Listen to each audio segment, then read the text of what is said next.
I'm Myron, And I'm Ryan. and welcome back to the YouTube channel. In today's video, we will be covering our Opti 380A Lab 9 report on diffraction with Harsha Pradeep as our DA. So to give an overview of the experiments, in Part A, we observed Fresnel and Fraunhofer diffraction patterns for various apertures and compared them to the theoretical predictions. And in Part B, we measured laser beam divergence, which included measuring beam waist, divergence angle, and propagation characteristics of a laser beam. So to do Part A, we first used the laser diode and collimating lens to align the beam along the optical rail and inserted an ND filter, iris, and aperture into the system. Then we added the lens and camera combo and adjusted the exposure of the image until a clear image is formed.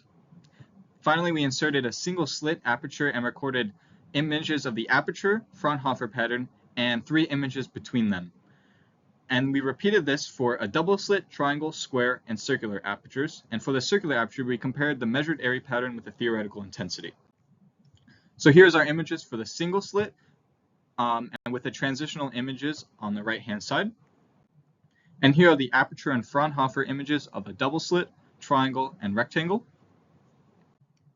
And finally, here are the images for the circular aperture with the theoretical plots on the right-hand side with the MATLAB script given by our TA.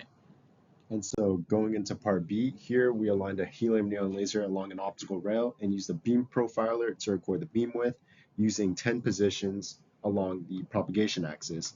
And so with that data and the Gaussian beam equation, we fit our measured data, giving us the graph and equation on the bottom right.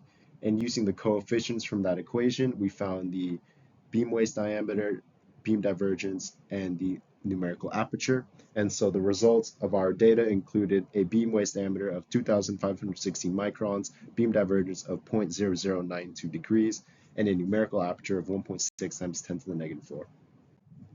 So in summary, in Part A, we observed aperture and Fraunhofer images of a single, double, triangle, rectangle, and circular apertures, and sources of error include misalignment of the laser diode and lenses and inaccurate lens spacings. And in Part B, we measured the beam diameters at different positions along the optical axis, and using the equations and the coefficients, we found beam waist diameter, beam divergence, and numerical aperture.